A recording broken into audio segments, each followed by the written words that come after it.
오늘은 칠절기 종합편. 칠절기를 같이 한번 외워볼까요? 유월절, 무교절, 초실절, 오순절, 나팔절, 대속제일, 장막절.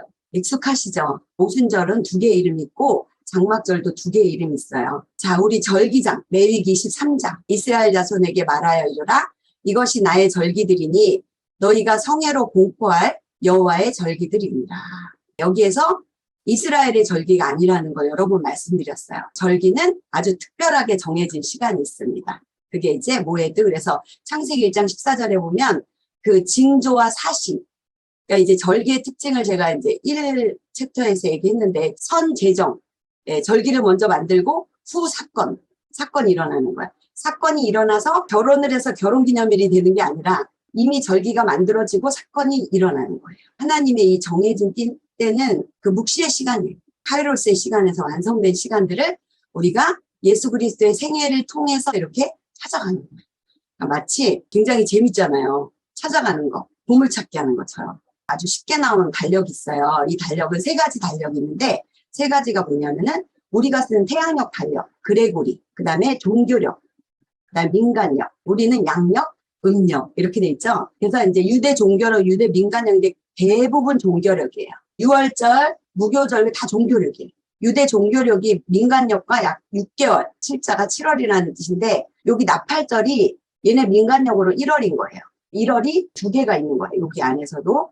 그래서 유월절도 1월이고 종교적으로 이게 3월이지만 약 2.5개월 차이가 나요. 우리 달려가고는. 얘네가 6월절이 우리로 3월 달이에요.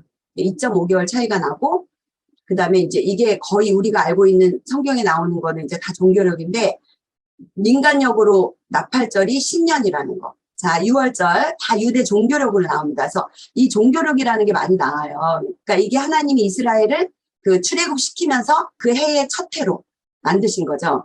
그래서 그게 이제 1월이 돼서 유대 종교력이 생기는 거예요. 6월절부터. 1월 14일 저녁이 되고 아침이 되니 첫째 날이니라. 이스라엘은 아침이 아니고 저녁으로 하루가 시작되어지는 거. 출애굽 가정에서 10번째 재앙. 10번째 재앙이 뭐냐면 장자가 다 죽는 재앙이에요. 애굽의 모든 장자가. 그래서 장자의 죽음을 당하지 않는 것을 기념하는 절기가 액면 그대로의 6월절입니다. 그래서 10번째, 그러니까 출애굽 6월절은 뭐가 넘어가는 거냐? 이제 패스오버. 뭐가 넘어가냐? 장자의 죽음이 넘어갑니다. 여러분, 이 장자가 굉장히 깊은 의미가 있는 거 아시죠? 그래서 이 장자의 죽음을 당하지 않는 절기다. 그래서 그 6월절에는 일단 흠이 없어야 돼요. 그래서 오술초를 문설주에 이제 적셔가지고 피에다 바르고 양고기, 무교병, 쓴나물을 이제 먹습니다. 그래서 이 6월절은 우리의 6월절 양, 곧 그리스도께서 희생되셨느니라. 6월절에 해당되는 말씀이에요. 그래서 이 양은 바로 예수 그리스도를 예표하는 것을 우리가 이제 배워서 알고 있습니다. 자, 무교절은 무교병, 누룩이 없는 떡을 얘기합니다. 출애굽 이후 6월절이 14일이었잖아요. 15일부터 21일까지 한 주간 무교절로 지킵니다. 무교절 동안에는 누룩이 없는 떡을 먹습니다. 왜냐하면 이스라엘 백성들이 이제 6월절에 출애굽해서 나갈 때 굉장히 바쁘게 나가죠. 발효할 시간이 없어요. 빵을 발효할 시간이 없는 그런 무교병을 가지고 나오는데 그 떡이 의미하는 거는 죄가 없고 흠이 없는 예수 그리스도를 의미합니다. 그래서 모든 절기의 특징은 첫날과 마지막 날 성회로 모이고 아무 일도 하지 않습니다. 네, 안식입니다. 이게 안식. 그래서 매일 번제를 드립니다. 그리고 6월절과 구분 없이 무교절 절기 중에 이제 6월절 있고 초실절 있고 유무초가 같은 달에 모여 있고 나팔절, 대속제일, 초막절이 같이 이렇게 모여 있었어요. 그러니까 얼마나 쉬워요. 어렵다 해도 이렇게 쉬운 게 없어요. 봄에 3개가 모여 있고 가을에 3개가 모여 있고 한 개는 여름에 있고. 그래서 구약에는 이 떡이 성소 안에 있는 떡상에 있는 떡이 무교병이에요. 신약에 오면 예수 그리스도가 당신의 몸을 주고 최후의 만찬에 떼어주신 이 성만찬이 바로 이 무교병입니다. 너희는 누룩 없는 자인데 새 덩어리가 되기 위하여 묵은 누룩을 내버리라. 우리의 6월절 양 곧 그리스도께서 희생되셨느니라. 6월절 양 예수 그리스도를 예표하는 거. 묵은 누룩을 내어버리라는 그런 말씀, 고린도전서 말씀이 6월절과 무교절에 해당되는 말씀이에요. 초실, 네, 첫 번째 열매를 말합니다. 무교절 일주일 기간 중에 처음 당하는 안식일 다음 날. 그래서 우리는 이걸 주일날, 예수님이 부활하신 날, 지금도 그 주일을 지키는 거예요. 첫 열매. 보리의 한 단을 하나님께 드리는 초실절. 그래서 첫 열매의 수확을 감사합니다. 모든 첫 것의 주인은 하나님이심을 고백하는 겁니다. 예수님은 신약에 와서 이 초실절에 부활의 첫 열매가 되심으로, 그러나 이제 그리스도께서 죽은 자 가운데서 다시 살아나사 잠자는 자들의 첫 열매가 되셨도다. 부활의 첫 열매. 초실절 하면은 보리한단 첫 수확이거든요. 이게 이스라엘이 그 해의 첫 수확인데 보리가 먼저 열려요. 보리하고 밀 중에. 그래서 보리를 하나님께 드리고, 근데 신약에 와서 그 첫 열매는 뭐냐? 예수 그리스도가 부활하셨기 때문에 우리도 모두 다 부활할 수 있다라는 그런 상징으로 초실절이 지나가고, 네 번째 여름절기입니다. 오순절, 오순, 50이란 뜻이에요. 그래서 종교력으로 3월 6일이에요. 아까 1월이었죠. 2월, 3월 6일. 무교절 후에 77절이, 7일이 7번 지난 게 77이 49일. 그래서 다른 이름으로는 77절. 그 다음 날이 50, 77이 49 다음에 50. 그리고 맥추절, 이게 이제 보리인데, 오순절은 보리가 아니라, 이게요, 이 초실절도, 앞에 있는 초실절도 첫 열매고, 얘도 첫 열매예요. 뭘 기억하시면 되냐면, 앞에 있는 초실절의 첫 열매는 뭐다? 보리. 오순절의 첫 열매는 뭐다? 밀. 그래서 떡은 뭐로 만들어요? 밀로 떡을 만듭니다. 보리로 떡을 만들진 않습니다. 그래서 50일째 되는 추수감사절기를 이들은 이제 오순절에 드리고요. 두 개의 이름, 맥추절과 77절. 그래서 신약이 오면 성령 강림절이 되는 거예요, 이날이요. 역시 성회로 모이고 아무 일도 하지 않습니다. 순염소를 속죄제로 드리고 유일하게 유교병을 먹습니다. 누룩이 없는. 구약과 신약의 같은 의미로 오순절을 어떻게 기억하냐면, 출애굽기에 모세가 이 십계명을 받은 날, 불 가운데 하나님이 강림하셔서 이 하나님의 법을 주신 그 날이 바로 신약이 오면 성령이 내리는 그 날과 같은 날이라는 거예요. 이거는 날짜상으로도 정확하게 맞아서 성경이 구약에 얘기하는 그 날과 신약이 얘기하는 그게 잘 맞아떨어지는 그런 내용들이 자료에 굉장히 많이 있더라고요. 그래서 오순절을 기억할 때는 구약에는 율법을 받는 두 개의 떡이 그거거든요. 하나는 율법이고 하나는 성령이고, 두 개의 떡이 상징하는 게, 그리고 또 두 개의 떡이 하나는 이스라엘이고 하나는 이방인이고, 오순절에 두 개의 빵을 만들어요. 그래서 그 빵이 의미하는 게 바로 율법과 성령, 그 다음에 유대인과 이방인, 이렇게 비교해서 많이 얘기합니다. 자, 나팔절, 나팔을 불어서 왕이 오시는 걸 알립니다. 자, 왕이 오시니까 어떻게 하라? 회개하라, 깨어라, 올라와라. 이런 네 개의 뜻을 가지고 나팔을 불었습니다. 자, 여기에서 이제 민간력이 처음으로 나옵니다. 민간력 나팔절 1월 1일. 자, 이날은 이게 창세기와 관련이 있어요. 오순절에는 어떤 성경을 읽냐면 룻기를 읽어요. 룻기를 읽고, 나팔절에는 창세기를 읽으면서 천지를 창조하신 하나님을 기억합니다. 자, 이때도 역시 성회로 모이고 노동을 하지 않습니다. 순양의 풀나팔을 불어서 절기를 시작하고 순염소로 속죄제를 드립니다. 주께서 호령과 천사장의 소리와 하나님의 나팔 소리로 친히 하늘로부터 강림하시리니 그리스도 안에서 죽은 자들이 먼저 일어나고, 이게 이제 나팔절에 해당한 예수님이 공중 재림하시는 내용입니다. 나팔절은 주님이 공중에서 성도들을, 하나님의 백성들을 불러들이는, 이거를 이제 휴거라고 이름하고 교회의 들림 이렇게 이야기합니다. 자, 속죄일인데 대속죄일입니다. 우리는 너무나 성막 예배를 드리고 지금 계속 성막에 대한 공부를 하기 때문에 이게 익숙하지 않은데, 사실은 쉬운 얘기는 아니에요. 대속죄일에 일어나는, 제가 대속죄일을 2번에 나누어서 했어요.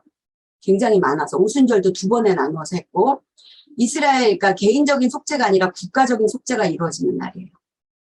그러니까 이스라엘 생각할 때 매번 속죄 제사를 드리잖아요. 죄를 지으면. 그게 이제 성소가 그 죄를 담당하고 있다가 이날에 완전하게 예수 그리스도의 피로 다 해결되는 것처럼 그 법궤까지, 시은자, 속죄소, 거기까지 피가 뿌려지는 1년에 한 번 그 시간, 그 날이 바로 이 대속죄일. 법궤에 가서 피를 뿌려서 법궤가 전부 다 속죄소가 되는 그 날입니다. 그래서 대제사장이 1년에 한 번 지성소에 들어가는 날이고, 역시 성회로 모이고 노동을 하지 않는 날입니다. 2마리 순염소, 아사셀 염소 나오는 여호와를 위해서, 하나는 아사셀을 위해서 광야로 내보내서 우리의 죄책까지도 기억나지 않게 다 가져가는. 제가 오늘 이 내용을 다시 또 읽었거든요. 엄청 은혜스럽더라고요. 염소와 송아지의 피로 하지 아니하고 오직 자기의 피로 영원한 속죄를 이루사 단번에 성소에 들어가셨습니다. 우리가 다 알고 있는 말씀이에요. 영단번에라는 말씀이 여기 있습니다. 그래서 염소와 송아지 피 아니고 당신 자신의 피, 영원한 속죄, 단번에 성소에. 이게 있잖아요. 얼른 얘기해보라는 말이 안 나와요. 이게 영단번엔 좋은데 영원한 속죄와 단번의 성소에, 이게 중요하더라고요. 영원한 속죄와 단번의 성소에 들어가게 되어집니다. 자, 마지막 초막절 하겠습니다. 종교력으로 이제 7월 15일에서 22일 8일간. 여러분 기억나세요? 7개 절기 중에 하루 아니고 8일 동안 지내는 절기가 지금 2번째 나옵니다. 첫 번째 절기 있었어요. 그래서 다른 말로는 수장절. 네, 이 수장절이 뭐냐면은 알기 쉽게 되어 있는 게 이래요. 추수하여 저장하는 절기. 굉장히 쉽죠. 추수해서 저장하는 날. 그래서 수장절. 그래서 이제 출애굽기 말씀이고요. 광야의 생활을 기억하는 거예요. 그리고 후에 새하늘과 새 땅에서도 이 초막절을 지켜요. 영원히 지킬 거래요. 이 초막절을. 왜냐하면 이게 이제 축제거든요. 이 초막절에 초막을 지어놓고 광야를 1차적으로는 광야에서 우리가 이렇게 살았다. 우리 조상들이 이렇게 광야에서 살았다. 이거를 기념하기도 하지만 먼 훗날 주님과 함께 그 새하늘과 새 땅에서 누릴 신랑과 신부의 혼인잔치. 그것을 축복하는, 그것을 기대하는 그런 초막절이에요. 초막절이 가장 제일 마지막에 들었기 때문에 기억이 나실 거예요. 온 가족이 천막에서 거하고 역시 성회로 모이고 아무 일도 하지 않습니다. 말씀 읽어보겠습니다. 이때 이 사람들은 비를 많이 기다려. 물의 축제와 불의 축제가 있었어요. 광야에서 구름 기둥과 불 기둥으로 지켜줬던 하나님을 기억하는 건데 정말 그 생수가 되시는 예수 그리스도를 몰랐던 안타까움. 그 말씀. 명절 끝날 곧 큰 날에 예수께서 서서 외쳐 이르시되 누구든지 목마르거든 내게로 와서 마시라. 나를 믿는 자는 성경의 이름과 같이 그 배에서 생수의 강이 흘러나오리라 하셨습니다. 요한복음 말씀이고, 그래서 이들은 다음에 농사를 위해서 그 실로하면서 물을 길어갖고 성전에 이렇게 갔다가 하는 그런 행사들을 했잖아요. 우리는 그 생수 되시는 예수 그리스도가 늘 나와 함께 내 안에 함께 거한다는 놀라운 기쁨. 얼마나 기쁜지 모르겠습니다. 그 다음에 요 성도의 일생이 이 절기를 통해서 내가 6월절에 예수와 함께 죽었어요. 무교절에 함께 장사됐어요. 나는 죽고 초실절에 예수와 함께 부활했어요. 그리고 내 안에 이제 성령이 내주에 계세요. 그래서 이 오순절이 뭐냐면 예수 그리스도와 성령의 임무교대예요. 임무교대. 마지막 문제인데, 그리고 여기 이렇게 가려져 있는 게 뭔지 아세요? 지금 우리가 살고 있는 시간들입니다. 요한복음에 보니까 넉 달 농사 그런 기간이 있어요. 그래서 이방인 구원을 위해서 복음이 이제 전파되는 그런 기간이고, 그런데 요즘에 제가 느끼는 거는 나팔 소리가 막 들리는 거예요. 진짜 그 나팔 소리가 들리는 게 아니라 정말 제가 정리해 놓은 거는 성령이 내 안에 계시면 우리가 나팔을 불게 되어 있더라고요. 나팔을 불게 돼 있어. 누구에게인가. 그게 자식에게든지 우리 공동체에게든지 계속 나팔을 불게 돼 있어요. 우리 안에 있는 그 성령의 역사가 하시는 일이 그거더라고요. 그래서 그 나팔절과 이 속죄일과 이 초막절 이 말씀들을 다 읽어보시는데, 이제 절기를 정리할 때 우리의 삶과 연관해서 7절기를 제가 집어넣어 놓은 거예요. 절기는 하나님의 구원 계획을 알려주는 자기 계시입니다. 6월절은 구원을 상징합니다. 구원받은 이후의 삶은 예수 그리스도의 몸, 즉 무교병, 복음을 먹는 무교절의 삶입니다. 예수 그리스도의 부활을 상징하는 초실절은 우리로 이 땅의 삶이 전부가 아니라 부활의 몸이 될 것을 소망하게 합니다. 오순절 성령은 이 땅에서 신랑을 기다리는 신부로 살게 하는 능력입니다. 그 신부는 곧 오실 예수 그리스도의 다시 오심을 외치는 나팔절을 삽니다. 하나님의 언약을 저버리고 성육신하신 예수 그리스도를 십자가에 못 박은 이스라엘을 다시 언약 백성으로 찾아오셔서 완전한 속죄를 이루신 대제사장이신 예수 그리스도와 우리는 함께 대속죄일을 지나 눈물도 슬픔도 이별도 곡하는 것도 없는 그 천년왕국에서 신랑과 초막절 잔치, 혼인잔치에 참여합니다. 이 땅의 모든 수고를 기억하며, 그러나 주님이 그 모든 수고를 갚아주시고 평강의 왕으로 오시는 것입니다. 이 스토리가 바로 절기였습니다. 한 번 한 번 할 때는 몰랐는데 이게 이어서 우리의 삶 전체가 하나님의 자기 계시라는 게 이제는 너무 저는 구구절절히 와닿아요. 이거를 절기를 하다 보니까 정말 이 삶이 이제는 알겠는 거예요. 아, 이렇게 살면 되겠구나. 하나님이 이렇게 살라고 이끌어 가시는 거구나. 큰 그림이 이제 그려지는 거예요. 우리는 이 땅에 살지만 이 땅에 속한 자들이 아니고 하늘에 속한 자들이지 않습니까? 얼마나 감사해요. 하늘에 속한 자로 살 능력을 구해야 돼요. 하나님 이 땅에 살게 하시니까 그 능력을 우리가 5G's 파워를 날마다 구하잖아요. 그래서 정말 그것을 구하면서 함께, 공동체가 함께 날마다 주님만 인식하며 살기를 네, 기도하는 마음으로 썼습니다.